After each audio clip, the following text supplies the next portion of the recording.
શું છે Nitin? Paper napkin है और क्या है? वो मुझे भी पता है, लेकिन ये लिपस्टिक का निशान किसका है? मुझे क्या पता। लेकिन फिर ये पेपर नैपकिन तुम्हारी जेब में कहाँ से आया? रूपा तुम खामखा में शक कर रही हो। अरे कल रेस्टोरेंट में बैठा हुआ था एक क्लाइंट के साथ, कुछ हिसाब करना था, इस पे कर लिया, फिर पॉकेट में रख लिया। अब लिपस्टिक का निशान कैसे आया, किसका है? बस रहवा दो, तुम्हारा जरूर कुछ चल रहा है। मेरा कुछ नहीं चल रहा है, तुम्हारा दिमाग चल रहा है, और वहम का कोई इलाज नहीं होता।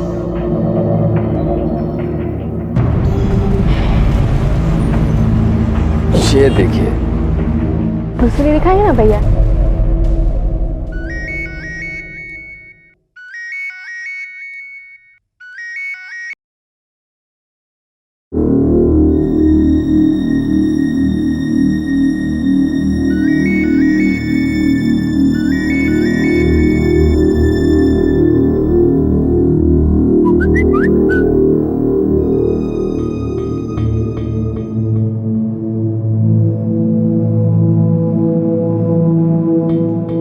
हेलो नितिन।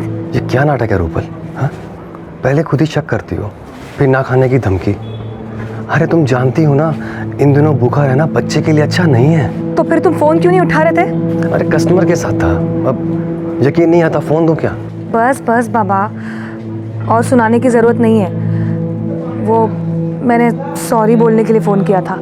इट्स ओके, मेरी भी गलती थी। अब ऐसी चीज देखोगी तो रिएक्ट तो करोगी ना। मुझे भी थोड़ा शांति से समझाना चाहिए था, खास करके इन दिनों में जब तुम्हें स्ट्रेस लेने की बिल्कुल ज़रूरत नहीं है। लेकिन मेरा यकीन करो रूपल, वो लिपस्टिक का निशान कैसे आया मुझे कोई आइडिया नहीं है। नितिन ठीक छे, I believe you. Thanks. Take care, bye.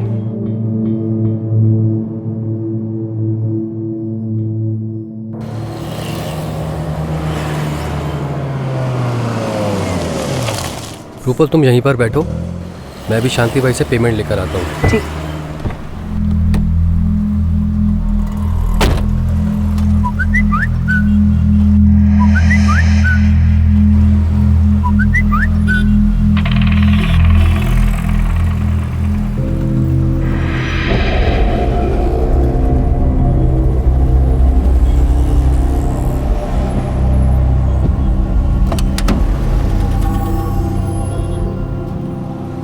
ये क्या है नितिन? क्या? सोचे ये सब तुम पकड़े गए हो। मुझे नहीं मालूम ये कौन है। मुझे बेवकूफ मत बनाओ। कब से चल रहा है ये सब? रूपल प्लीज तुम हाइपर मत हो, मैं समझाता हूँ ना सब। मुझे कुछ समझना सुनना नहीं है। अरे मेरी प्रेगनेंसी को बस 3 महीने हुआ है और तुमने ये सब। रूपल तुम 1 मिनट फोन दिखाओ, अभी इस नंबर पे कॉल बैक करता हूँ, सब सच सामने आ जाएगा।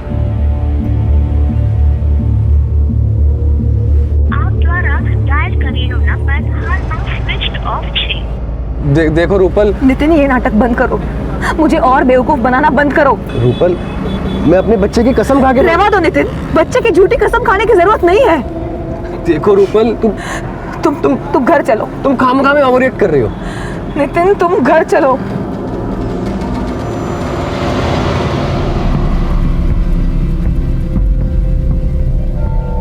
नितिन बेटा शू था? अपनी बहू से ही पूछो ना। अच्छा पाप करो आप और पूछो मुझसे। आप खुद ही बताओ ना कि आपका क्या चल रहा है। नितिन बेटा हमें बताओ। पप्पा कोई मजाक कर रहा है मेरे साथ। मजाक? ये देखिए पापा, ये मैसेजेस पढ़िए। ये सब आपको मजाक लगता है? नितिन ये सब क्या है? आप भी रूपल की तरह बेवजह शक कर रहे हैं मुझ पे। शक करने की वजह है मेरे पास। तुम्हारा उस सिमोन के साथ अब भी कुछ चल रहा है। अगर उसे भुला नहीं सकते थे तो क्यों मुझसे शादी की? क्यों मेरी लाइफ बर्बाद की? देखो रूपल, मेरा पास्ट मत घसीटो तुम। अरे हाँ था ना मेरा सिमोन के साथ रिश्ता, पर शादी से पहले था, और तुम जानती थी ना सब कुछ।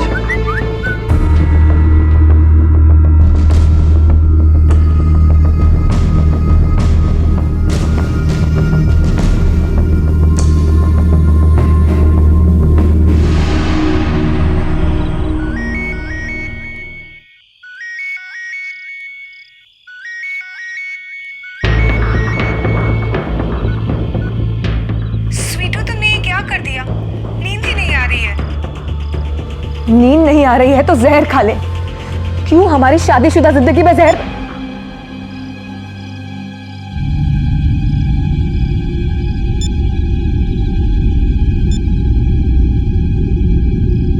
આપ દ્વારા ડાયલ કરેલો નંબર હાલમાં સ્વિચ્ડ ઓફ છે અથવા નેટવર્ક ક્ષેત્રની બહાર છે.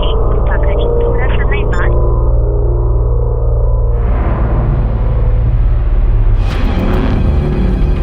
सर पिछले कुछ दिनों से बहुत परेशान हो गया हूँ. पहले 2 अलग अलग नंबर से एसएमएसेस आए, फिर कल आधी रात को तो फ़ोन भी आया सर. और मैंने हर बार नंबर्स पे कॉल बैक किया है, पर हमेशा फ़ोन स्विच ऑफ ही रहा. इंस्पेक्टर साहब, हमारा हंसता खेलता परिवार बिखरने के कगार पर है. क्या कोई ऐसा है जो आपको मानसिक तौर पर परेशान करना चाहता हो? नहीं सर, ऐसा तो कोई भी नहीं है. Jadeja, yes sir. इनसे सारे कॉल डिटेल ले लो और पता करो कि सारे नंबर किसके नाम पर इशूड है. आपसी विश्वास और भरोसा यूं तो हर रिश्ते की जरूरत होता है, लेकिन पति पत्नी के रिश्ते में यह विश्वास रिश्ते की नींव होता है, जिस पर उनके प्यार और उनके परिवार की इमारत खड़ी होती है. और कोई था जो नितिन और रूपल के इस रिश्ते की नींव को खोदने में लगा था. सच को सामने लाने के लिए नितिन की शिकायत दर्ज करते ही पुलिस हरकत में आ गई और उन्होंने उन सभी नंबर्स को चेक किया जिनसे नितिन को मैसेजेस और कॉल्स आ रहे थे. लेकिन पुलिस की जांच से जिस शख्स का नाम सामने आने वाला था, उसे जानकर नितिन और उसके परिवार के होश उड़ जाने वाले थे. मिस्टर नितिन, आपको जितने भी अननोन नंबर से परेशान किया जा रहा था, वो सारे नंबर आपकी वाइफ रूपल मेहता के नाम पर रजिस्टर्ड है. रूपल? मैं ऐसा क्यों करूंगी? इंस्पेक्टर साहब, आई एम श्योर कि आपको कोई गलतफहमी हुई है. गलतफहमी तो हमें हुई थी कि मुझे हिरास करने वाला कोई बाहर का इंसान था. ये तो तुम ही निकली रूपल. अरे मैं ऐसा क्यों करूंगी? तुम ऐसा इसलिए करोगी क्योंकि तुम मुझसे बदला लेना चाहती हो. अरे सिमोन और मेरा रिश्ता तो मैं कब का भूल चुका हूं, पर तुम्हारे मन में वो अभी भी खटकता है ना. उसी का बदला लेने के लिए किया ना ये सब. नितिन, मैं तुम्हारे बच्चे की माँ बनने वाली हूँ और मैं ऐसा करूंगी तुम सोच भी कैसे सकते हो? एक मिनट, शिमोन कौन है? सर, शादी से पहले सिमोन और मेरा अफेयर था. हमारे अफेयर के बारे में सबको पता था और भले ही नितिन की शादी हो गई है, मगर आज भी मैं उससे उतना ही प्यार करती हूँ. उसको परेशान करने का मैं सोच भी नहीं सकती. शादी ना होने की वजह? मेरे और नितिन के फादर जसवंत अंकल, उन्होंने साड़ियों का बिजनेस शुरू किया था. उनके बीच कुछ झगड़ा हो गया और दोनों फैमिलीज के बीच खटाश इतनी बढ़ गई कि मुझे और नितिन को हमारा रिश्ता खत्म करना पड़ा. आप जा सकती हैं. Thank you. इसका फोन सर्वेलेंस पे डालो और वॉच करो. Yes sir.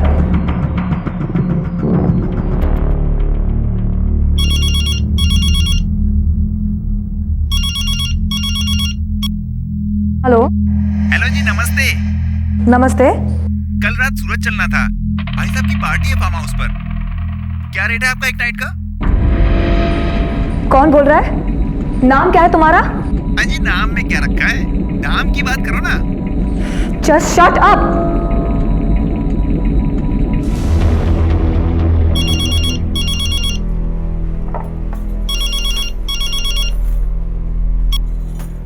हेलो. मैडम, आप एक नाइट का कितना चार्ज करती हैं? कौन बोल रहे हो तुम? तुम्हें शर्म नहीं आती किसी को ऐसे परेशान करते हुए? दोबारा फोन मत करना, नहीं तो पुलिस को कंप्लेंट कर दूंगी. पुलिस का धमकी किसको दे रही है? वन नाइट पॉर्न साइट पर अपना नाम, नंबर और फोटोज किसने डाले हैं? भजन करने.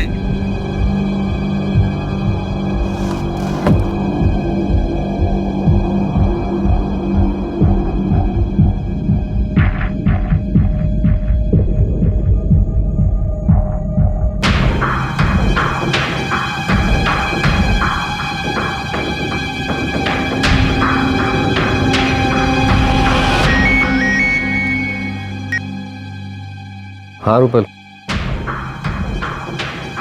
શું થયું? બોલ ના.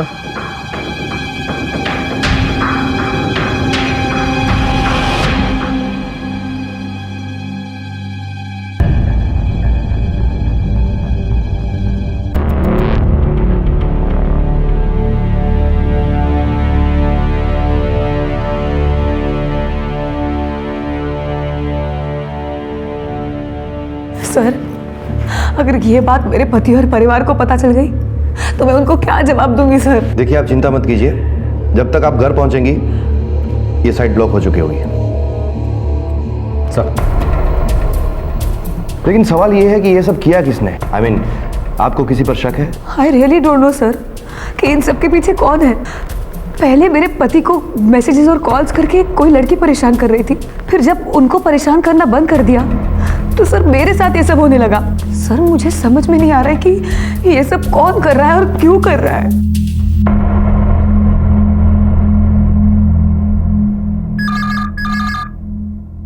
हेलो, एक रात तक क्या बजट है तुम्हारा? क्या बकवास कर रहे हो? फोन रखो। શું થયું બા? अरे कोई बदमाश है तो गंदी गंदी बातें कर रहा था। जी मैं रूपल का ससुर बोल रहा हूँ। आप? अच्छा, तो रूपल की डील आप ही करते हो? 2 नाइट के लिए बुक करना था भाई। रेट क्या है? नालायक, शर्म नहीं आती तुम्हें ऐसी बातें करते हुए? फोन रख। अबे तो मिल एक बार, फिर बताता हूँ मैं तुझे। मेरी बीवी के बारे में उल्टा बोलता है, छोड़ूंगा नहीं तुझे मैं। पुलिस के डंडे पड़ेंगे ना, फिर मालूम चलेगा तुझे। ये रूपल, ये सब पता नहीं कौन है तुम्हारे बारे में उल्टा सीधा बोले जा रहा है।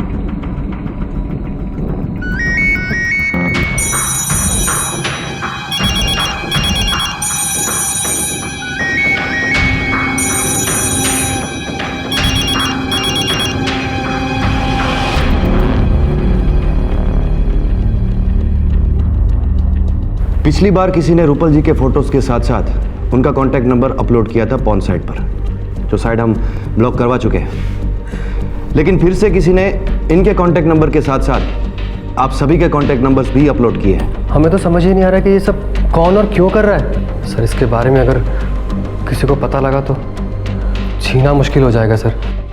देखिए आप लोग चिंता मत कीजिए, हम ये साइट भी ब्लॉक करवा रहे हैं। फिलहाल आप लोग जाइए, हम तफ्तीश कर रहे हैं।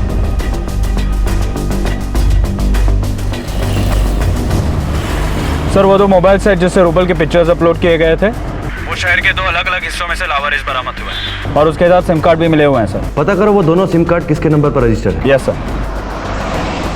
सर ये क्या कह रहे हैं आप? मिस्टर नितिन, आप अनजान बनने की कोशिश मत कीजिए। हमें ये पता लग चुका है कि जिस 2 सिम कार्ड से आपकी वाइफ के फोटोज अपलोड किए गए हैं वो आपके नाम पर इशूड थे।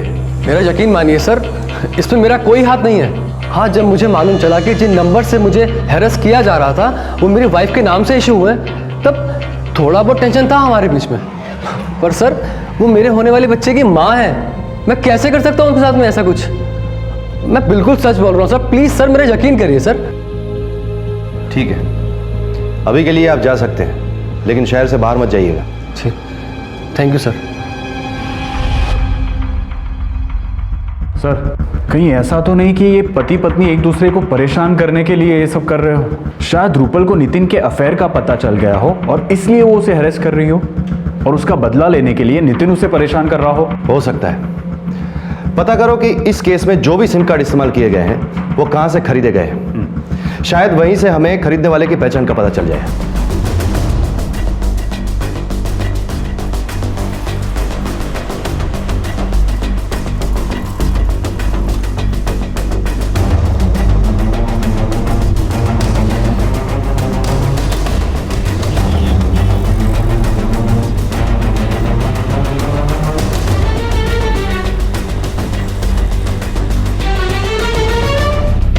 सर नितिन और रूपल के केस में टोटल 7 सिम कार्ड इस्तेमाल किए गए हैं, जो बहुत ही स्मार्टली नवरंगपुरा के किसी मोबाइल स्टोर में से खरीदे हैं जहां पे सीसीटीवी कैमरास नहीं हैं। अब 2 महीने पहले वहां कौन आया था, किसने ये सब खरीदा है, किसी को कुछ याद नहीं है सर।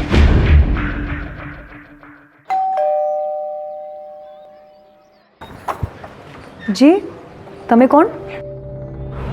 हो वाह वाह वाह रूपल जी, आप तो फोटो से भी ज़्यादा खूबसूरत हो।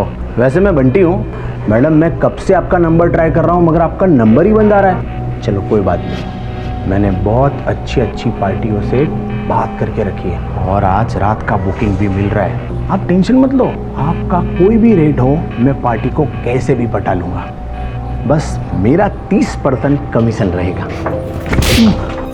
तुम्हारी हिम्मत कैसे है मेरे साथ ऐसी बकवास करने की? निकल जाओ यहाँ से वरना मैं पुलिस को बुला लूंगी। क्या हुआ? क्या हुआ बहू? कौन है ये? देखिए ना पापा, खबर रहती कौन छे कब से मेरे साथ गंदी गंदी बातें कर रहा था। क्या भैया बहू से ऐसी बातें कर रहा है? पकड़ इसको, शरीफों की पोल में आके हमारी बहू बेटियों को परेशान करते हैं। पुलिस पे ही दे देते हैं। एक मिनट पुलिस को बुलाने से पहले मेरी एक बात सुन लो। मैं कहीं नहीं भागूंगा, पहले मेरी बात सुन लो। एक मिनट। हाँ, ये देखिए, आप देखो, मोहल्ले की बहू। ओ अंकल जी, आप भी देखिए, आपकी बहू क्या गुल खिला रही है, देखिए।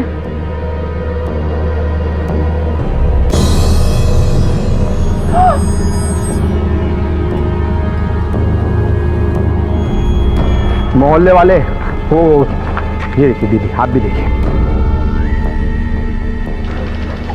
आप भी देखो। देखो भाई, देखो, सब मोहल्ले वाले देखो, आपकी बहू बेटी क्या गुल खिला रही है, देखो। बुलाओ अभी पुलिस को।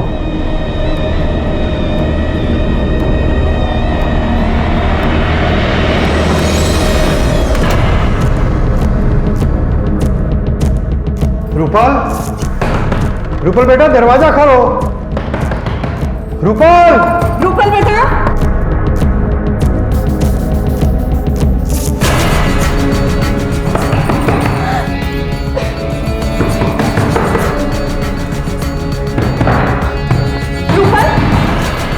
रूपल, ये क्या कर रही है रूपल? पहली नजर में खुशहाल शादीशुदा जोड़े के बीच गलतफहमी पैदा करने की किसी तीसरे की कोशिश नजर आने वाली यह हरकत अब एक संगीन जुर्म के दायरे में आ चुकी थी। पहले रूपल की तस्वीर और उसका फोन नंबर एक पॉर्न साइट पर अपलोड कर दिया गया और अब देह व्यापार से जुड़े एक दलाल के मोबाइल फोन में रूपल का अश्लील वीडियो मिला था। कौन था वो जो पहले नितिन और अब उसकी पत्नी रूपल को निशाना बना रहा था, और क्यों, किस लिए? शादी से पहले नितिन की प्रेमिका रही सिमोन ने पुलिस को खुद बताया था कि भले ही नितिन की शादी हो गई थी, लेकिन वो अब भी नितिन से प्यार करती थी। लेकिन इस घटना के पीछे सिमोन का हाथ होने का कोई भी सबूत पुलिस को नहीं मिला था। तो क्या ये कोई तीसरा ही शख्स था? और अगर हाँ, तो कौन था ये शख्स और क्यों कर रहा था ये सब? और पुलिस को भी ना तो कोई आगे बढ़ने का रास्ता दिखाई दे रहा था और ना ही कोई सुराग उनके हाथ लग रहा था। और फिर अचानक कुछ ऐसा हो गया जिसकी उम्मीद शायद किसी ने भी नहीं की थी। हाँ कल्पेश भाई, नहीं आज नहीं आ सकते। आज तो मैं और सरला अपनी बेटी रूपल की ससुराल आए हैं उससे मिलने के लिए। हाँ ठीक है। लगता है घर में कोई नहीं है। रूपल ने कहा था वो घर पर ही रहेगी। रूपल के सास ससुर गृह प्रवेश के लिए जाने वाले थे। रूपल को फोन कीजिए ना।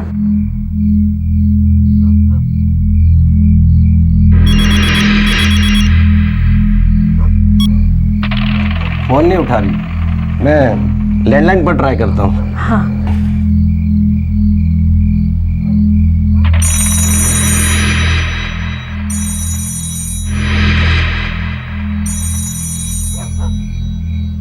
कोई उठा नहीं रहा, लगता है घर में कोई नहीं है। आप एक काम कीजिए, नितिन कुमार को फोन कीजिए।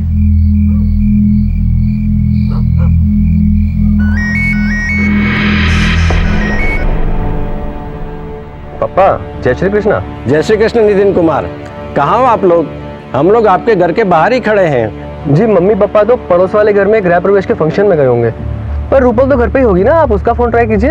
अरे हमने रूपल के मोबाइल पर और घर के लैंडलाइन पर दोनों पे ट्राई कर चुके हैं, कोई फोन नहीं उठा रहा।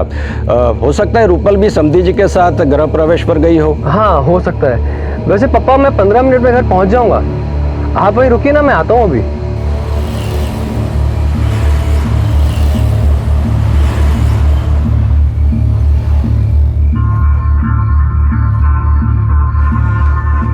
नितिन कुमार कब से खड़े हैं यहाँ पर? समधी जी को भी फोन ट्राई किया, वो भी फोन नहीं उठा रहे।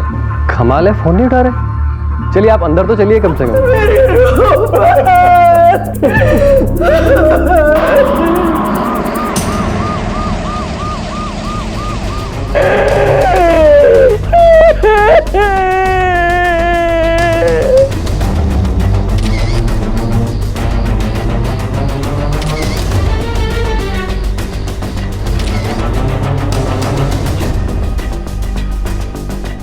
इन तीनों में से सिर्फ रूपल पे मल्टीपल स्टैबिंग की गई है। इसका मतलब कातिल का मेन टारगेट रूपल थी।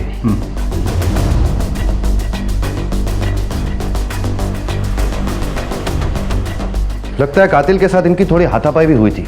लेकिन सर घर में से एक भी सामान गायब नहीं हुआ है। इसका मतलब कातिल लूट के इरादे से नहीं आया होगा।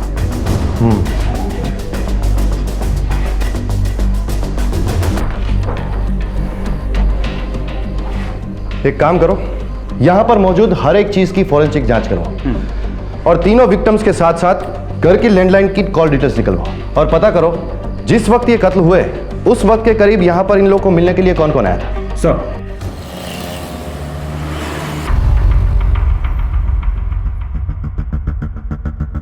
सर रूपल की कॉल डिटेल में से एक विकास त्रिवेदी का नंबर मिला है। मर्डर वाले दिन विकास की रूपल के साथ 2 बार बात हुई थी। एक सुबह में 11 बजे जो करीबन आधा मिनट उसकी बात चली होगी और एक दोपहर को 2:15 बजे और रात को 8 बजे से लेकर 8:30 बजे तक विकास के मोबाइल की लोकेशन रूपल के मोबाइल के लोकेशन के साथ दिखाई दे रही थी। इसका मतलब है रूपल के मर्डर से पहले विकास त्रिवेदी उसके साथ ही था। उठाओ उसे। सर वो मैं और रूपल एक दूसरे से प्यार करते थे, लेकिन तब मेरी लाइफ का कोई ठिकाना नहीं था। ना तो मेरे पास जॉब थी और ना ही मैं अपनी लाइफ को लेकर सीरियस था। बस यूं ही मौज मस्ती में लगा रहता था। फिर एक दिन रूपल के पापा को हमारे बारे में पता चला। उन्होंने मुझे बहुत धमकाया और अपनी फैमिली के साथ आनंद से अहमदाबाद शिफ्ट हो गए। उसके बाद से मेरा और रूपल का रिश्ता खत्म हो गया था। लेकिन तुम्हारी कॉल डिटेल्स तो ये दिखा रही है कि पिछले 2 महीनों से तुम रूपल के रेगुलर कांटेक्ट में थे। सर 4 महीने पहले मैं आनंद से अहमदाबाद शिफ्ट हुआ। जॉब लगने के बाद मैं नवरंगपुरा में ही रह रहा हूँ। फिर एक दिन अचानक मेरी रूपल से मुलाकात हुई।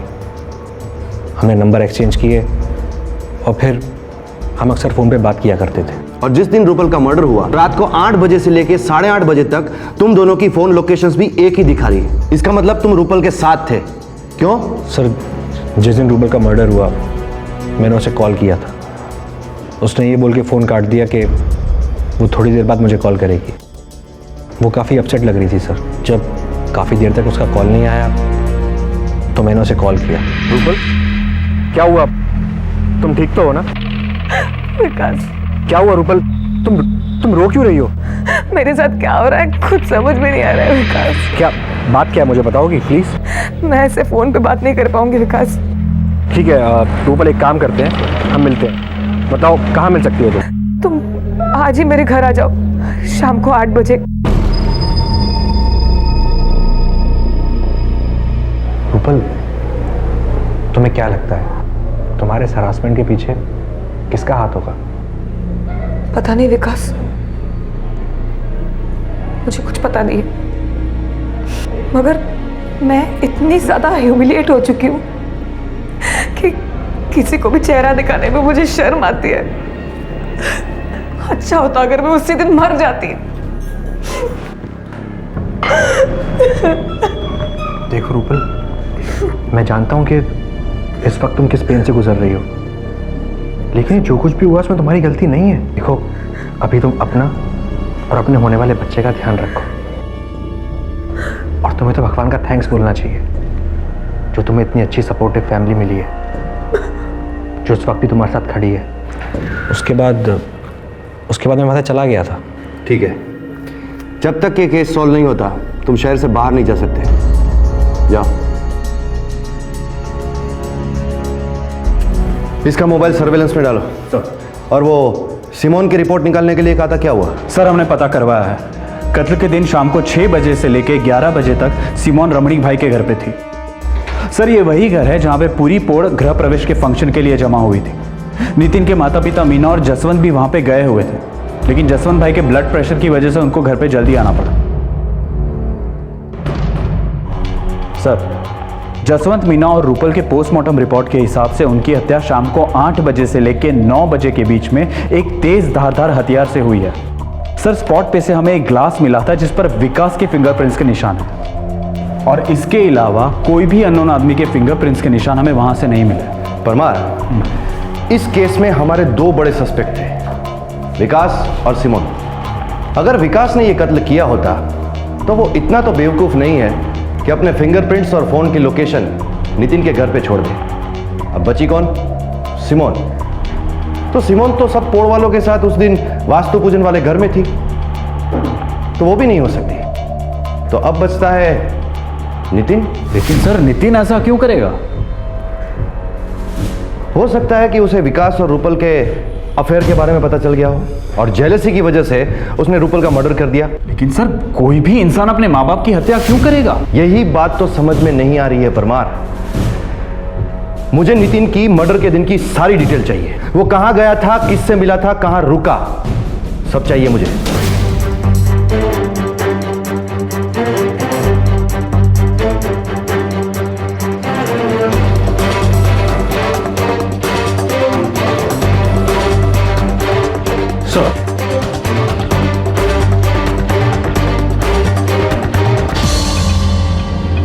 सर एक बहुत ही इंपॉर्टेंट क्लू मिला है। नितिन के क्रेडिट कार्ड के बिल डिटेल के हिसाब से उस रात को वो पालड़ी एरिया में शॉपिंग कर रहा था। उसने पहला बिल 7:45 को पे किया था और दूसरा बिल 10:10 को, और दोनों बिल के बीच में 2 घंटे 25 मिनट का गैप है सर। ताजुब की बात यह है सर कि उसने पहला बिल 3000 का पे किया था और जो दूसरा बिल है वो सिर्फ 102 रुपए का है, वो भी किसी मेडिकल स्टोर का। इसका मतलब उसने दूसरा बिल सिर्फ एलईडी खड़ी करने के लिए ही लिया है। हो सकता है वो पहले बिल और दूसरे बिल के बीच में घर गया, उसने खून किया और वापस आ गया। हाँ बोल। व्हाट?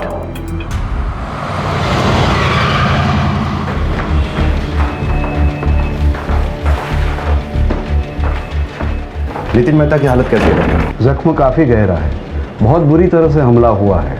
उनका स्टेटमेंट ले सकते हैं? जी, लेकिन he needs rest, so please don't take too long. Sure.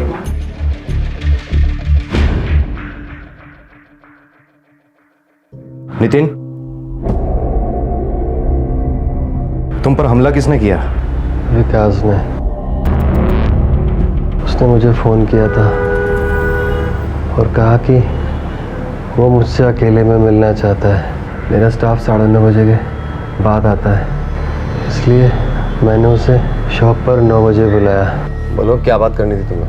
यही कि तेरी बेवकूफ़ी की वजह से ये सब कुछ हुआ है। पहले मैंने तुझे परेशान किया, फिर रूपल को बदनाम किया, ये सोच के कि तू उसे डिवोर्स दे देगा, लेकिन नहीं, तूने मेरे सारे किए कराए पे पानी फेर दिया। रूपल को सब कुछ पता चल गया, इसलिए अपने हाथों से मुझे उसे मारना पड़ा। और बीच में आ गए तेरे मम्मी और पापा, उनको भी मार दिया मैंने। और अब विकास, तू भी नहीं बचेगा। विकास मेरी बात सुनो। विकास तुम होश में नहीं हो? विकास, मैं पूरे होश में हूं। विकास तुम क्या कर रहे हो? विकास, मुझे मारकर तुम्हें क्या मिलेगा? विकास, बदला, क्योंकि तेरी वजह से रूपल मेरी नहीं हो पाई।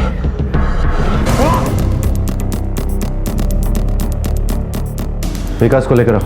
सर,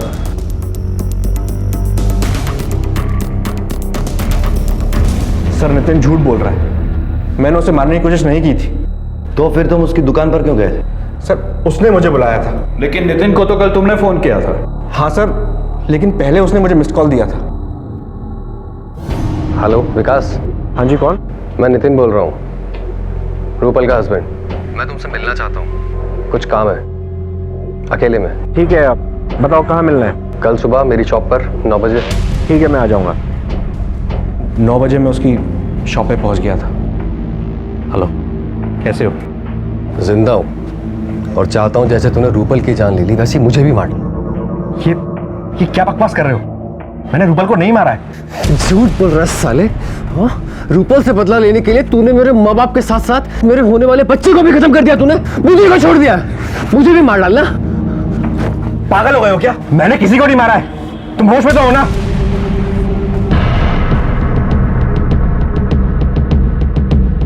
देखो नितिन, मेरी बात सुनो, तुम्हें कोई गलतफहमी हुई है, मैंने किसी को नहीं मारा है। तूने सबकी जान लिया ना, मुझे भी मार दे। मार मुझे भी। नहीं, पागल हो गए हो क्या? मुझे डाल, मुझे मार। नहीं, अगर यही बात थी तो तुम वहां से भागे क्यों? पुलिस के पास क्यों नहीं आए? सर मैं बहुत घबरा गया था, क्योंकि नितिन और उसकी फैमिली के मर्डर का शक आप लोग ऑलरेडी मुझ पे कर रहे थे, इसलिए मैं घबरा गया और वहां से भाग गया सर। अब पुलिस की शक की सुई सिर्फ 2 नामों पर आकर अटक गई थी, नितिन और विकास। इस जुर्म को करने की वजह दोनों के पास मौजूद थी, लेकिन उस हमले की कहानी जो विकास ने पुलिस को सुनाई थी उसने ये साबित कर दिया कि ये केस खुद पुलिस की सोच से भी कहीं ज्यादा उलझा हुआ था। नितिन या विकास में से कोई एक झूठ बोल रहा था और मुजरिम भी इन दोनों में से ही कोई एक था, लेकिन सबूत और सुरागों की गैर मौजूदगी ने पुलिस के लिए इस केस को पेचीदा बना दिया था। यह कहानी शुरू होती है लगभग 2 महीने पहले, जब नवरंगपुरा के एक एरिया से 7 सिम कार्ड एक साथ खरीदे जाते हैं, जिनसे सबसे पहले नितिन को हैरेस किया जाता है और उसके बाद उसकी पत्नी को बदनाम करके हैरेस किया जाता है। इसमें एक लड़की भी शामिल है जो ये फोन कॉल्स करती थी, लेकिन वो आज तक सामने ही नहीं आई। अगर ये लड़की सिमोन नहीं थी तो कौन थी? क्योंकि रूपल तो अब मर चुकी है। तो अब बचे वो 4 लोग, जिसमें सबसे पहला रूपल का पति नितिन, दूसरा रूपल का प्रेमी विकास, तीसरी सिमोन और चौथी वो अननोन लड़की, अगर वो इस प्लानिंग में शामिल है तो। अब हमें यह पता करना है परमार कि इन चारों की जिंदगी में ये 2 महीने पहले जब प्लानिंग हुआ तब क्या चल रहा था। सबकी पर्सनल डिटेल निकालो, पता करो कि ये लोग कहां जाते थे, किनसे मिलते थे, इनका कनेक्शन किन किन लोगों के साथ था। मुझे सब डिटेल चाहिए। Right sir.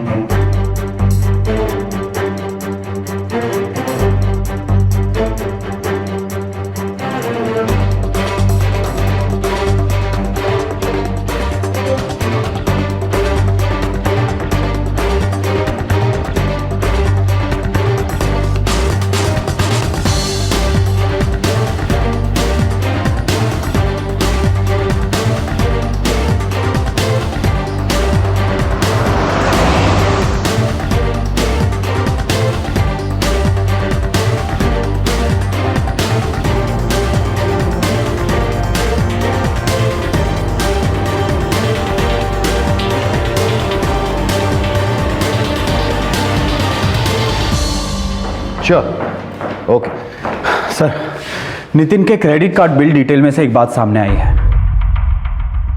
2.5 महीने पहले 12 मार्च 2015 को नितिन ने एक बिल पे किया था क्रेडिट कार्ड से, जो केयर मैटरनिटी होम का है 8,650 रुपए का, जो नवरंगपुरा में है। लेकिन रूपल करीबन 3 महीने से प्रेग्नेंट थी और उसकी ट्रीटमेंट डॉक्टर कीर्ति कर रही थी, रेखा क्लिनिक, जो पालड़ी में है। ये रही उसकी फाइल सर।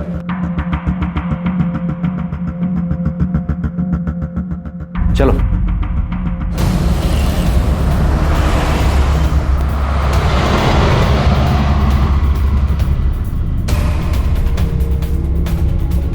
हमें 12 मार्च 2015 के पेशेंट का रिकॉर्ड चेक करना है। 1 मिनट सर, ये रहा सर मार्च का रिकॉर्ड। ये पेशेंट रूपल मेहता यहाँ पर क्यों आई थी? 1 मिनट सर, मैं चेक करके बताती हूँ। सर, रूपल मेहता यहाँ अबॉर्शन के लिए आई थी, जो 12 मार्च को किया गया था। पॉसिबल नहीं सर, रूपल का अबॉर्शन हो ही नहीं सकता, क्योंकि पोस्टमार्टम की रिपोर्ट के हिसाब से रूपल मौत के वक्त 3 महीने की प्रेग्नेंट थी और डॉक्टर कीर्ति के रिपोर्ट के हिसाब से उसकी कंसेप्शन डेट 25 फरवरी है। इसका मतलब 12 मार्च 2015 को जो एबॉर्शन हुआ है वो रूपल के नाम से किसी और का हुआ है और इसका पेमेंट हमारे नितिन भाई ने किया है। हमें 12 मार्च 2015 की सीसीटीवी फुटेज चेक करनी है। थोड़ा और फॉरवर्ड कीजिए।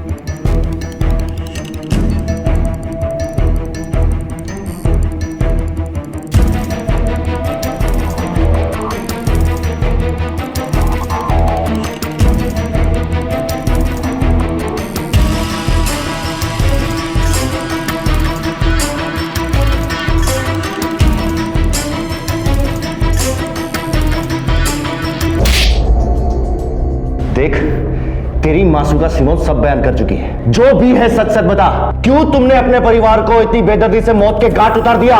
बोल। मैं और सिमोन एक दूसरे से इतना प्यार करते थे, एक दूसरे के बिना एक पल भी नहीं रह सकते थे। मेरे घर वालों ने मेरी मर्जी के खिलाफ मेरी शादी रूपल से तय कर दी। रूपल ने आते ही मेरे मम्मी पापा का दिल जीत लिया और दूसरी तरफ मेरे और सिमोन के रिश्ते बने रहे। हमने एक प्लान बनाया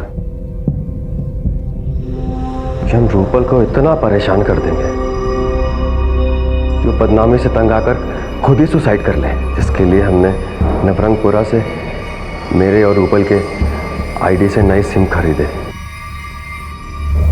हमने ऐसी शॉप चुनी जहां सीसीटीवी कैमरास नहीं थे। उसके 1 महीने बाद हमने अपना प्लान शुरू किया। सिमोन ने मुझे उन नंबर से एसएमएस और फ़ोन कॉल्स करने शुरू किए। स्वीटू तुमने ये क्या कर दिया? नींद ही नहीं आ रही है। नींद नहीं आ रही है तो जहर खा ले। मुझे पता था बात जब घर तक पहुंचेगी तो रूपल के पास सुसाइड करने के अलावा कोई चारा नहीं बचेगा। हमारा प्लान कामयाब हो रहा था, लेकिन एंड मौके पर मम्मी पापा ने रूपल को सुसाइड करने से बचा लिया। अब हमारे पास ज़्यादा वक्त नहीं था, क्योंकि सिमोन के घर वाले उसको शादी करने के लिए दबाव डाल रहे थे। रूपल को मारने के अलावा कोई चारा नहीं बचा था। हमने रूपल के मर्डर की प्लानिंग की और जानबूझ करके वो दिन चुना जब मेरे घर वाले और आसपास के लोग गृह प्रवेश के फंक्शन में गए थे। हम दोनों पर किसी को कोई शक ना हो, इसलिए सिमोन भी 6 बजे से रात 11 बजे तक गृह प्रवेश के फंक्शन में ही थी और मैं मार्केट में शॉपिंग कर रहा था।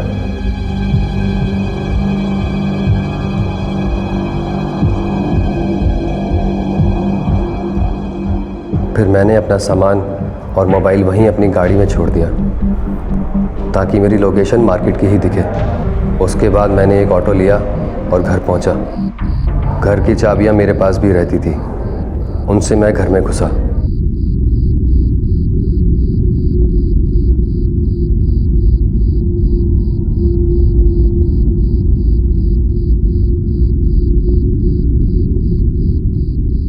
अरे नितिन, तुमने तो मुझे डरा ही दिया। तुम तो देर से आने वाले थे ना।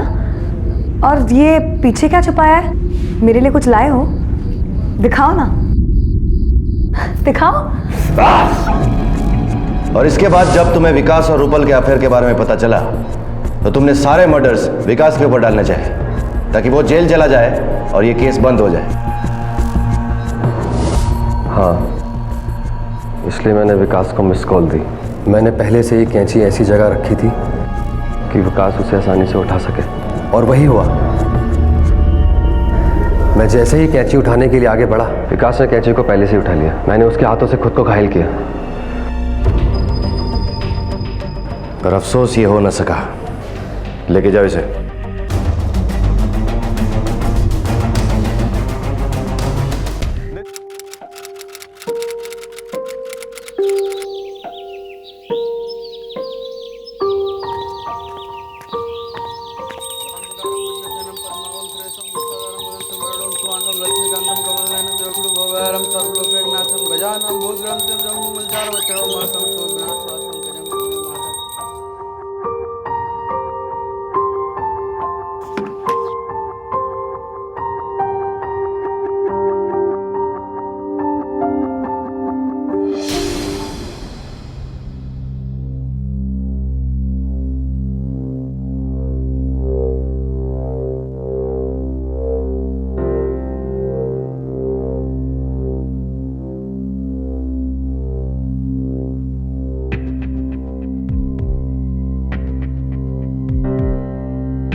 कभी कभी जुर्म इतने संगीन होते हैं कि जिनके बारे में सुनकर आपकी रूह कांप जाती है।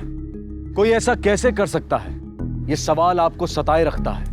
ये कहानी भी ऐसे ही एक जुर्म पर सवाल उठाती है। हाँ जी बोलो। सर, बिल्डिंग नंबर 16 में एक बच्चे की लाश मिली है। ठीक है, तुम क्राइम सीन पर पहुंचकर इन्वेस्टिगेशन शुरू करो, मैं बाद में मिलता हूँ। Okay sir.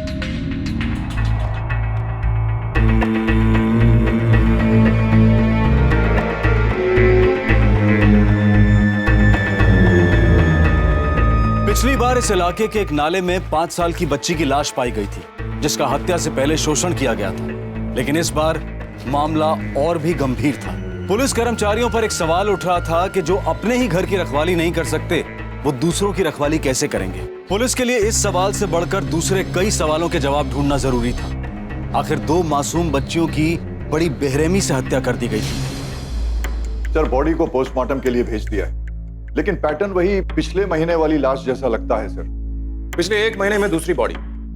कोई एक 8 साल की बच्ची को पुलिस क्वार्टर की छत पर ले जाता है, लेकिन उस बिल्डिंग में रहने वाले किसी भी पुलिस ऑफिसर ने कुछ नहीं देखा।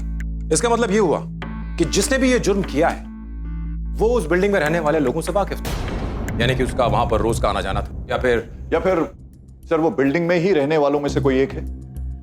हो सकता है। एक काम करो, बिल्डिंग नंबर 16 में जितने भी लोग आते जाते हैं रोज, उन सब से पूछताछ करो। Right sir. देखो शायद कुछ पता चले। Okay sir.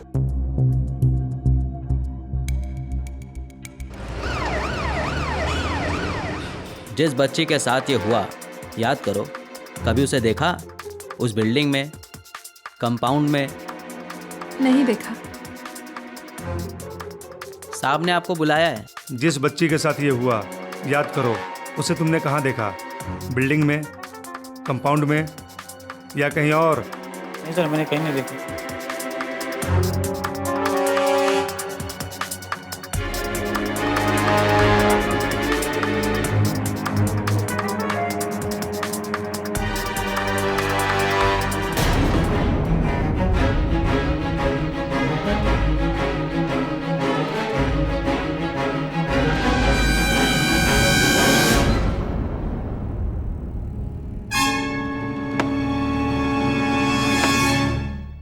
Sir postmortem report आ गई है। बच्ची के साथ रेप हुआ है और गला घोटकर हत्या की गई।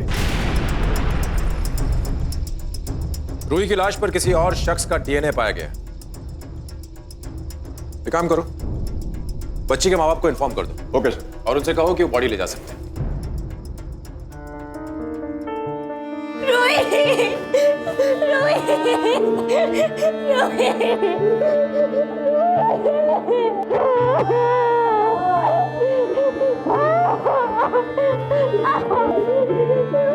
चलो बेटी से चलो।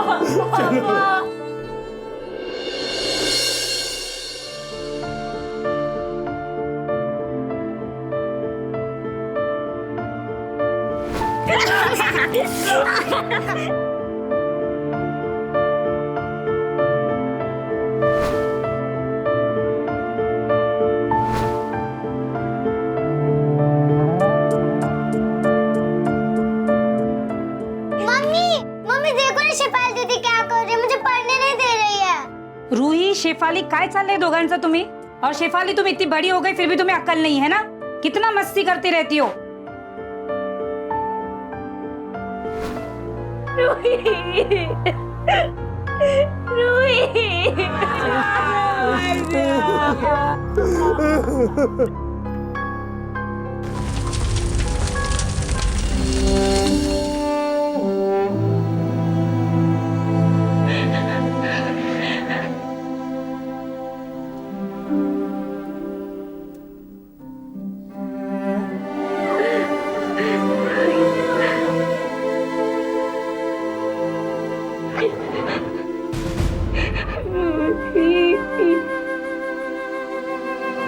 मेरे बच्चे।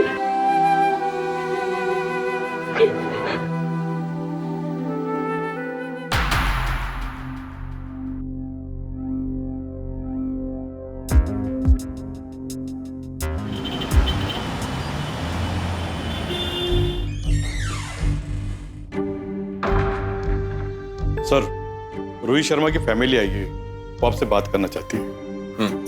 बुलाओ। Yes sir.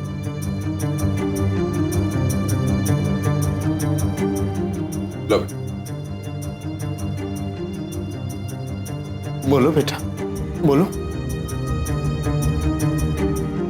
बेटा घबराने की जरूरत नहीं है, तुम जो कहना चाहती हो खुल के बताओ। सर, मेरी बहन मेरी वजह से ही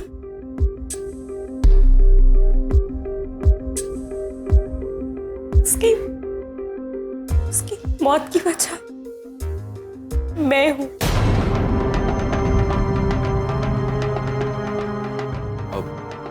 तुम क्या कहना चाहती हो बेटा? थोड़ा खुल के बताओ, साफ साफ बताओ।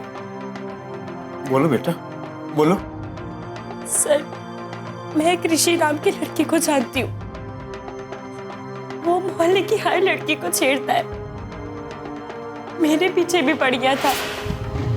सुनना, क्यों इतना भाव खा रही है रे? और जब मैं नहीं मिली तो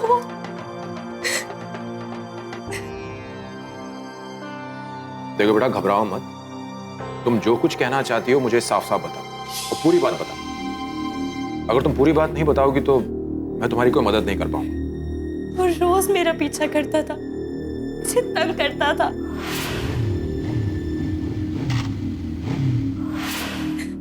मैं कुछ नहीं कर पाती थी क्योंकि मैं डरती थी। वो प्लीज क्यों हमें परेशान करो, जाने दो ना। और फिर एक दिन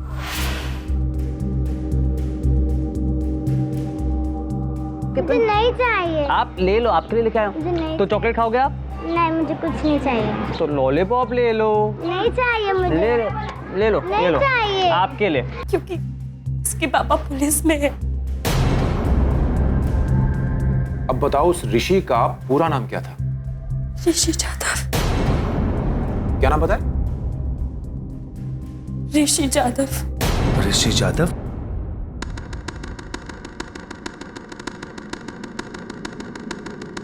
उसने मेरी बहन को मार डाला साहब, मार डाला उसने मेरी बहन को। रूही की लाश मिलने के 2 दिन बाद कहानी में ट्विस्ट आ गया। शेफाली के बयान से इतना तो साफ हो गया था कि ऋषि के पास रूही को मारने का मोटिव था, लेकिन जांच अब तक पूरी नहीं हुई थी। पर सबसे बड़ा सवाल यह था कि आखिर ऋषि कहां गायब था और क्या उसके कारनामों के बारे में उसके पिता को जरा भी अंदाजा था। अरे गावकर तू ये ना। मैडम ऋषि बाबू आहे का? नहीं रे, 3 दिन से घर नहीं लौटा। क्या रे? सर ये तू जा।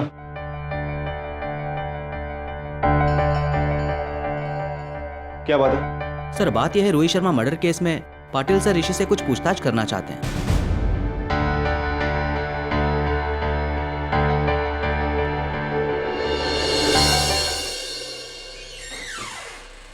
सर टेलीफोन कंपनी से ऋषि जाधव के कॉल के रिकॉर्ड्स आ गए हैं। ओके।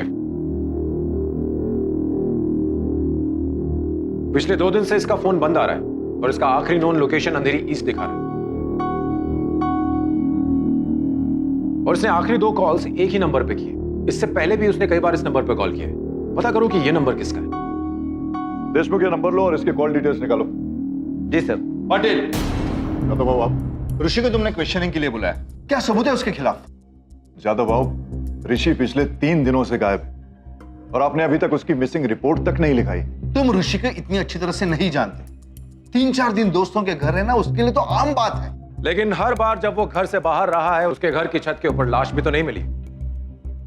और इस बार ऋषि के खिलाफ मरने वाली लड़की की बहन ने स्टेटमेंट भी दर्ज किया है।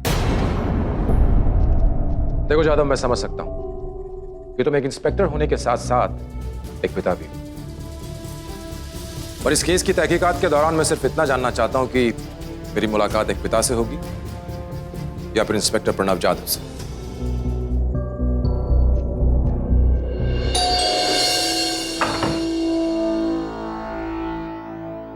ऋषि कहाँ है? मैं कई दिनों से उससे नहीं मिला हूं। कई दिनों से? तो 3 रात पहले ऋषि यहाँ क्या कर रहा था?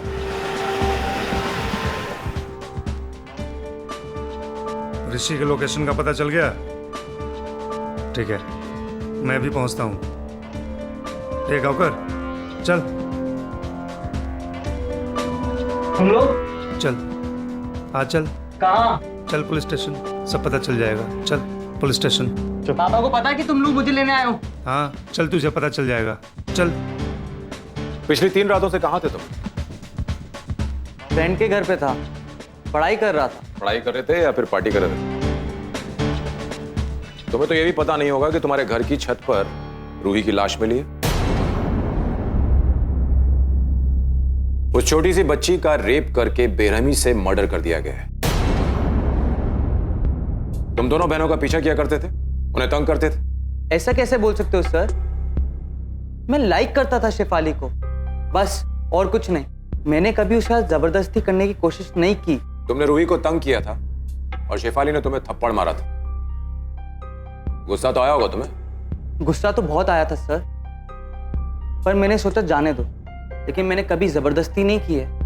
मैं तो बस छोटी बहन को पटाने की कोशिश कर रहा था, जिससे बड़ी बहन के साथ सेटिंग हो जाए। और रही लड़की की बात, एक जाती है तो दूसरी आती है। दूसरी वो जहां से तुझे उठा के लाए।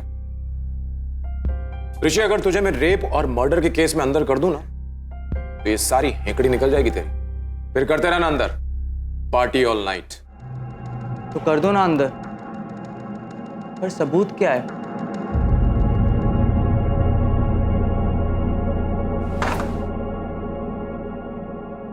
किधर जा रहे तू? हाँ? एक फोन करने को नहीं होता? अरे आई, तू टेंशन क्यों लेती है? मैं छोटा बच्चा नहीं हूँ। अच्छा, मुझे बहुत तेज भूख लग रही है, कुछ खाने को बना दे प्लीज।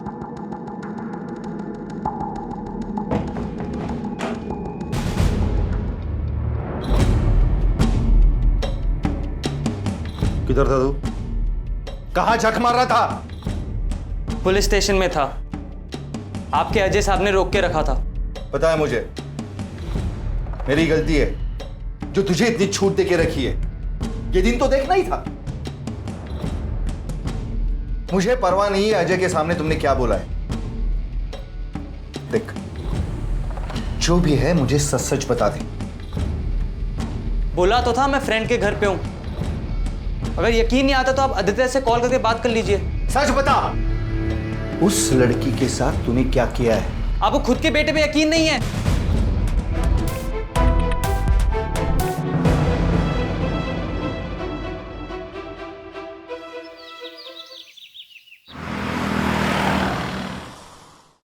सर, ये फाइल।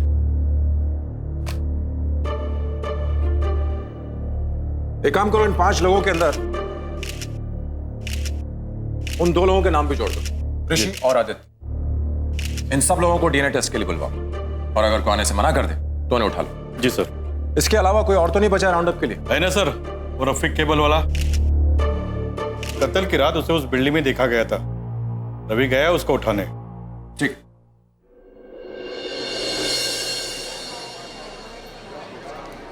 बिल्डिंग नंबर 17 में केबल कनेक्शन ठीक किया क्या? अरे हाँ रे, करके आया ना। ये देख, सेट ऑफ बॉक्स रिप्लेस किया। हाँ तो ठीक कर देना।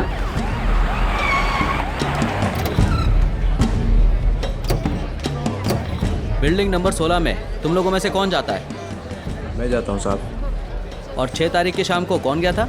वो तो मैं गया था सर, ये तो ड्यूटी पे गया हुआ था। अच्छा चलो सर। चलो साहब साहब, चलो चलो चलो, मैं बताता हूँ।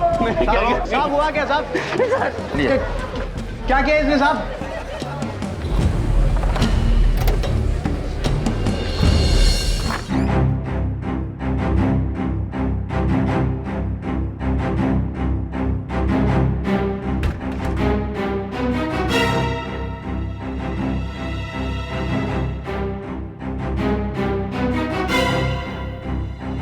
इंट्रोगेशन में तो फेल हो गया। अब कल जाके डीएनए टेस्ट देखिए। DNA test? काय को? बाबा, बाबा मैंने कुछ किया ही नहीं है। कुछ किया नहीं है तुमने? हाँ, कुछ किया नहीं है? हाँ। अगर कुछ किया नहीं है तो डीएनए टेस्ट देने में प्रॉब्लम क्या है? डर क्यों रहा है? मैं किसी से नहीं डरता, पर मैं डीएनए टेस्ट नहीं दूंगा। देख बेटा, ये रिक्वेस्ट नहीं है, ऑर्डर है। कल तुझे डीएनए टेस्ट देना ही पड़ेगा।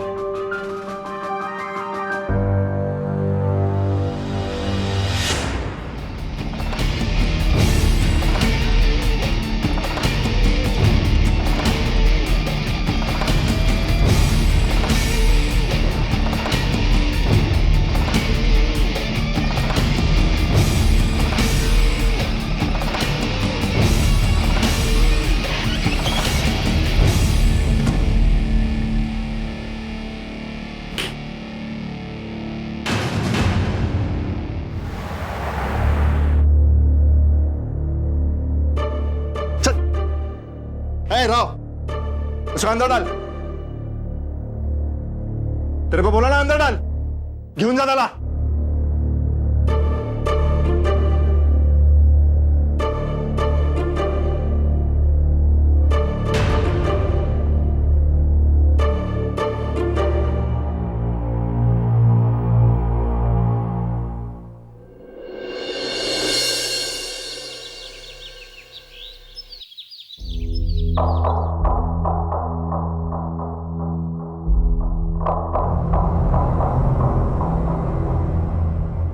क्या किया तूने? कहाँ फंसा दिया? चुपचाप बैठा रहे।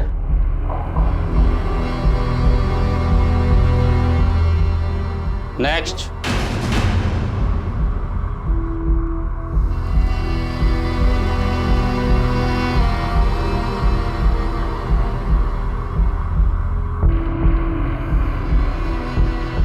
Open your mouth.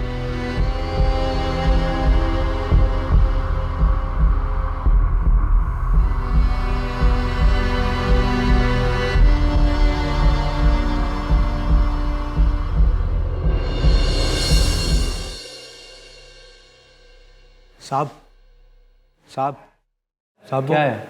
रफ़ीक को, मेरे दोस्त को किधर लाए साहब आप लोग? कभी छोड़ोगे साहब उसको? 1-2 दिन में सब पता चल जाएगा, अभी निकलो। साहब उसकी माँ पूछ रही थी साहब, सब लोग परेशान हो रहे साहब, बताओ ना साहब। अरे बोला ना 1-2 दिन में सब पता चल जाएगा।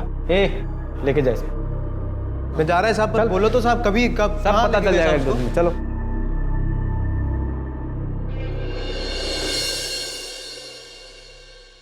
सर, ये ऋषि यादव की ब्लड रिपोर्ट्स है।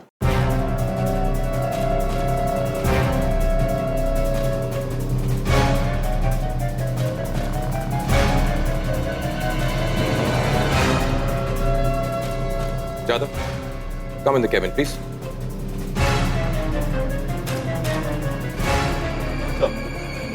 जादव, सारी डीएनए रिपोर्ट्स आ चुकी हैं, पर अनफॉर्चुनेटली किसी का भी प्रोफाइल हत्यारे से मैच नहीं करता है। तुम्हारे बेटे को हम जाने देंगे, पर तुम्हारे बेटे की ब्लड रिपोर्ट में ड्रग्स पाई गई हैं। मुझे लगा तुम देखना चाहोगे।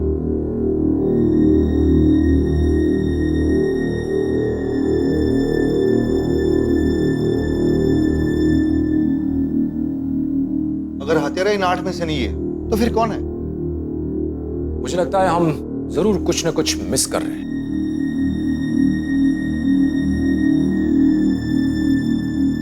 डीएनए टेस्ट के नतीजों से केस सुलझने की बजाय और उलझता गया।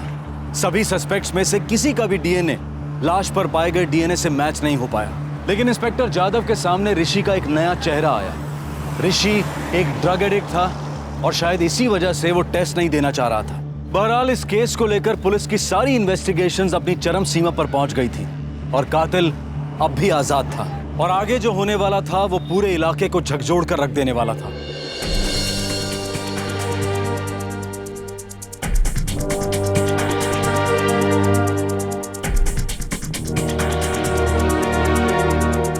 नफीसा बेबी,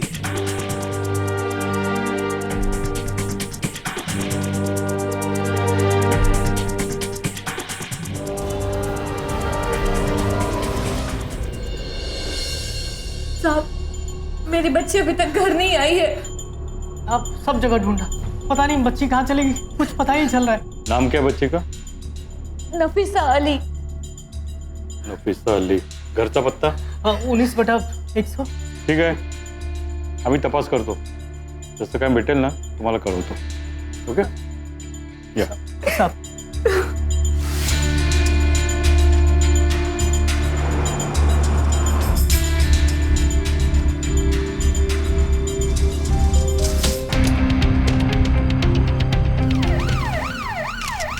क्या रे, ये कैसा हुआ? साहब, मुझे कुछ पता नहीं साहब। तू कहाँ गया था? मैं 1 महीने से मुंबई में था ही नहीं, हैदराबाद गया था। अच्छा, ये खोली मेरी है साहब, 2 महीने से बंद है। मैं भाड़ेदार ढूंढने की कोशिश की साहब, लेकिन कोई भाड़ेदार मुझे मिला ही नहीं। बॉडी काफी डिकम्पोज हो चुकी है, जिसकी वजह से चेहरा एकदम बिगड़ गया है।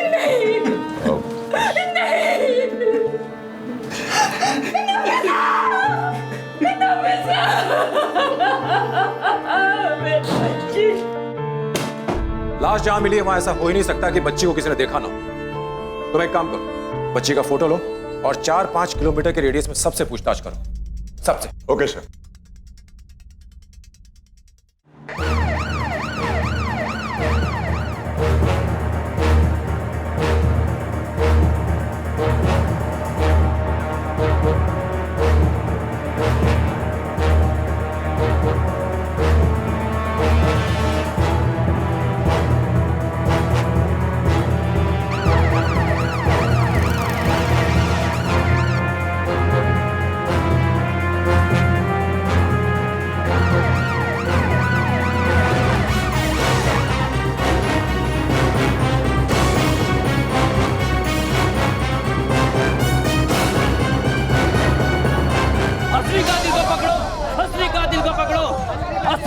पकड़ो। कुछ पता चला साहब?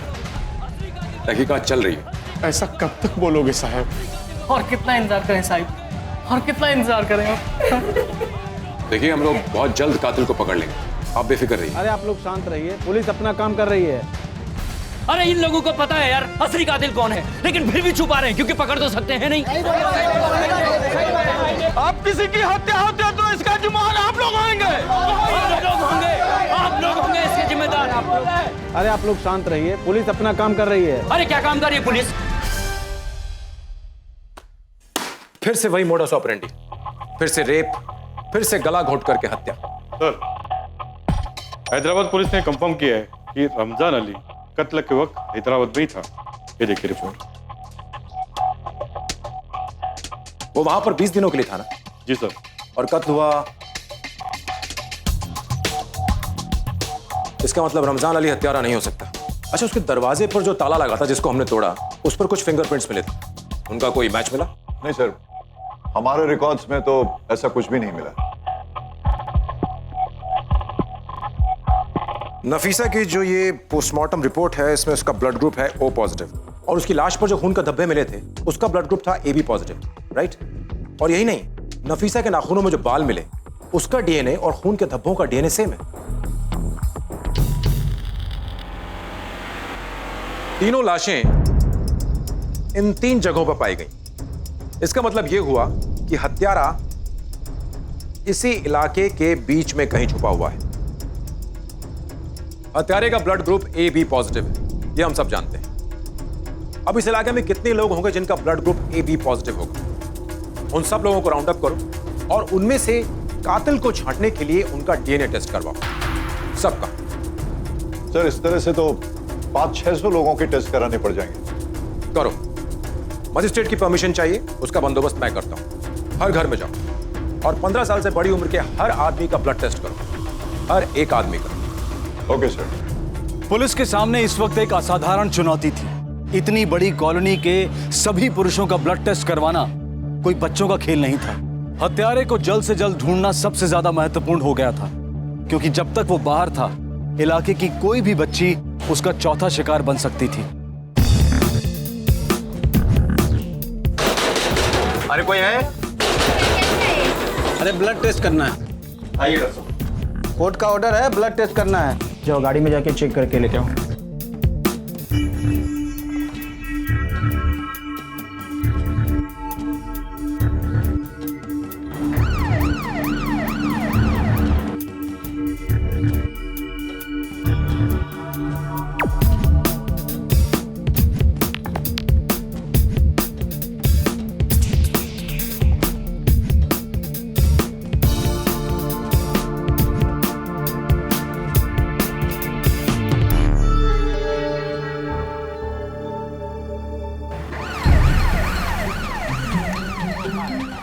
ए, सलीम तेरा नाम है ना?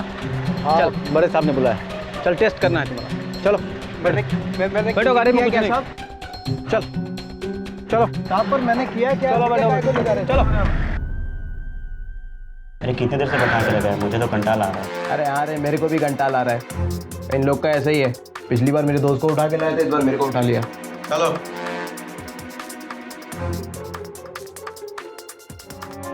Open your mouth.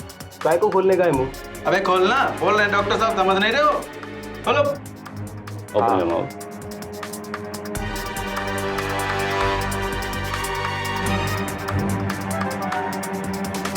जाने दो यार, जाने दो यार, जाने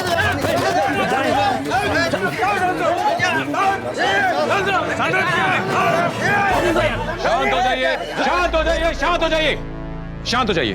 हमको क्यों शांत करा रहे हो साईं? खूनी लोगों को तो आपने छोड़ दिया और हम गरीबों को आप पकड़ रहे हो। ये अच्छी बात नहीं है। देखिए, ऐसा कुछ भी नहीं है, ये सिर्फ एक छोटी सी फॉर्मेलिटी है। इन लोगों को आज ही छोड़ दिया जाएगा, और ये सब हम दरअसल असली अपराधी को पकड़ने के लिए कर रहे हैं। विश्वास कीजिए, हम सब आपके साथ ही हैं, इसलिए प्लीज शांति बनाए रखिए। लोगों के धैर्य का पारा चढ़ता जा रहा था। एसीपी वसंत कांबले को लगभग हर रोज लोगों को दिलासा देने के लिए आना पड़ रहा था। सर, आपने मुझे बुलाया sir? Ajay, we need to control this. I don't want this to be blown out of proportion. सारे सस्पेक्ट्स को डीएनए टेस्ट के बाद जाने दो और उन पर नजर रखो। Okay sir.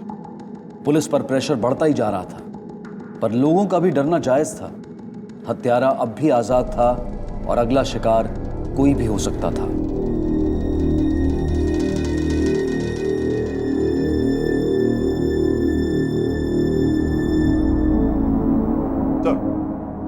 सर, पूछताछ से पता चला है कि नफीसा अली के अगवा होने के दिन उसको 3 लोगों ने देखा था। एक राधिका नाम की औरत, एक ऑटो रिक्शा ड्राइवर जिसका नाम यूसुफ है और भाऊ भोपे। तीनों को बुलाओ। Okay sir. नाव का तुझं? राधिका। उस बच्ची को कहाँ देखा था तुमने? मैं एक बस स्टॉप पे खड़ी थी अपनी विशी मंडली के साथ। वहाँ इस बच्ची को एक आदमी के साथ देखा, सामने वाले बस स्टॉप पे। उस बच्ची को कहाँ देखा था तुमने? सर मैं पटेल दुकान के सामने खड़ा था, तभी मैंने देखा एक लड़का इस बच्ची का हाथ पकड़ के लेके जा रहा था। एक लड़का इस बच्ची को लेकर मेरे रिक्शे में बैठा था, बोला खूबसूरत स्टोर्स जाना है। मैं ले गया साहब। मैं खूबसूरत स्टोर्स के लिए लेफ्ट ले रहा था, बोला राइट ले लो। तो मैंने कहा कि खूबसूरत स्टोर तो लेफ्ट में है, तो बोला कि मैं जैसा कहता हूँ वैसा करो। अगर अमित कुमार वो सामने आएगा पहचान लोगे उसे? जी बिल्कुल। हाँ सर। पहचानो, इनमें से कोई है क्या? नहीं सर। ये?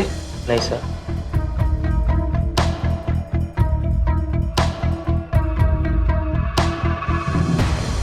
ये? एक मिनट। सर पीछे कीजिए। सर पीछे पीछे पीछे लो, पीछे लो।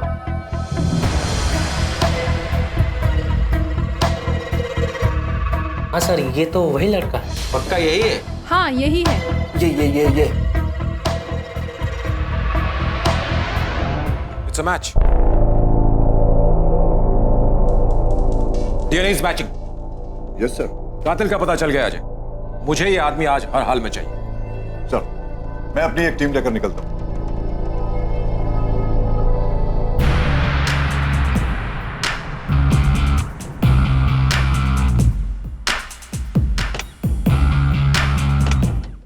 अबे जब उन्होंने तेरे को छोड़ दिया तो मिला क्यों नहीं? अबे क्या बताओ यार तेरे को, वो पुलिस वाला ना वो ऐसा ब्रश डाल के ऐसा हिला रहा था, ऐसा कर रहा था जैसे मेरे मुंह में कीड़े लगे हो। तू देखा है क्या? साला कीड़े होते हैं पुलिस वाले भी, कुछ भी करते।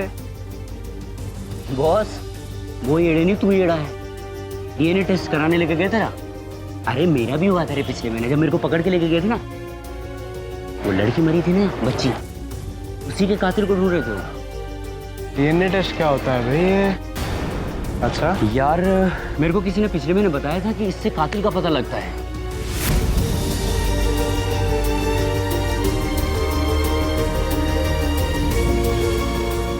क्या हुआ? तो चल मैं मिलता हूँ बाद में। अरे ओए, अरे सलीम,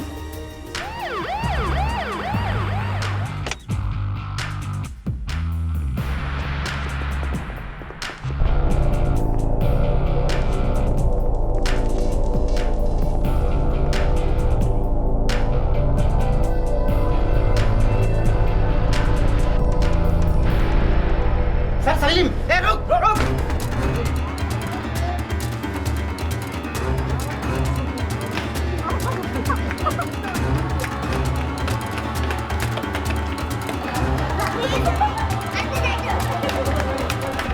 देख, तेरे पास 2 ही रास्ते हैं। सब कुछ सच सच उगल दे, वरना हमें टेढ़ी उंगली करके भी घी निकालना आता है। समझ गया? साहब कुछ किया होगा तो बताओगे ना साहब।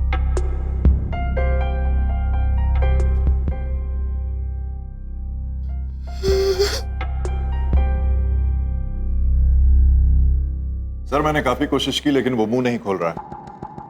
जुर्म तो इसने किया है और इसका मुंह खुलवाना भी बहुत जरूरी है। एक काम करो, तुम इसके घर जाकर तलाशी लो। Okay sir.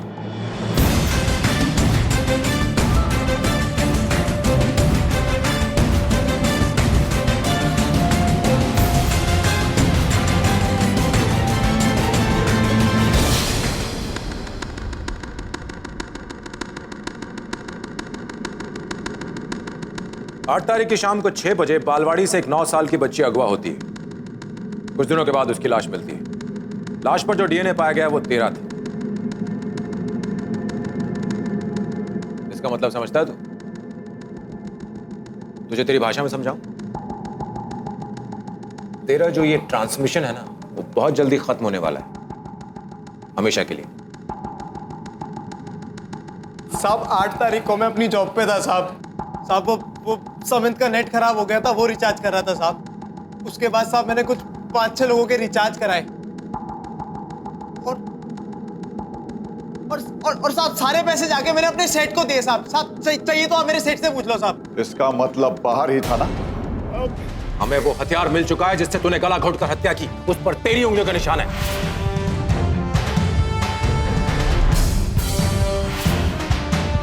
जिस खोली में तूने लड़की की लाश छुपाई, उस पर लगे ताले पर भी तेरी ही उंगलियों का निशान है। उसके अलावा तेरे खून से सने जो कपड़े मिले हैं, उस पर खून नफीसा का है जो कि तेरे घर से मिला है। उसके अलावा हमारे पास 3 चश्मदीद गवाह हैं जिन्होंने तुझे उस रात नफीसा के साथ देखा था। यदि तेरी भलाई इसी में है कि तू सब कुछ सच सच बता दे, नहीं तो 3 कत्ल के इल्जाम में तुझे फांसी की सजा से कोई नहीं बचा पाएगा।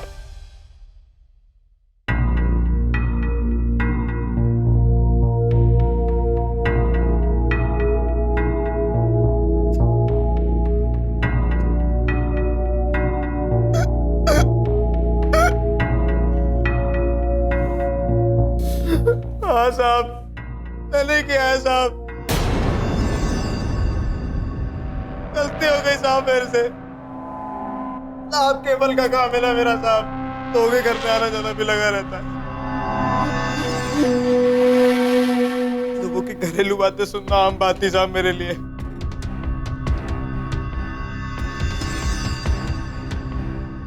नफीसा के घर भी जाया करता था साहब मैं। अम्मी, आप ना मुझे वो नई जरी वाली सलवार सूट लेके दोगी? कौन सी वाली? अरे वही जो हमने खूबसूरत स्टोर में देखी थी कल। अरे पहले तेरा रिजल्ट तो आने दे।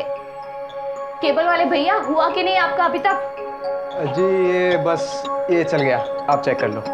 आजकल केबल का बहुत कंप्लेंट आ रहा है आपके यहाँ से। बस ये आखिरी बार था, अब कुछ नहीं होगा, अब आप चेक करो।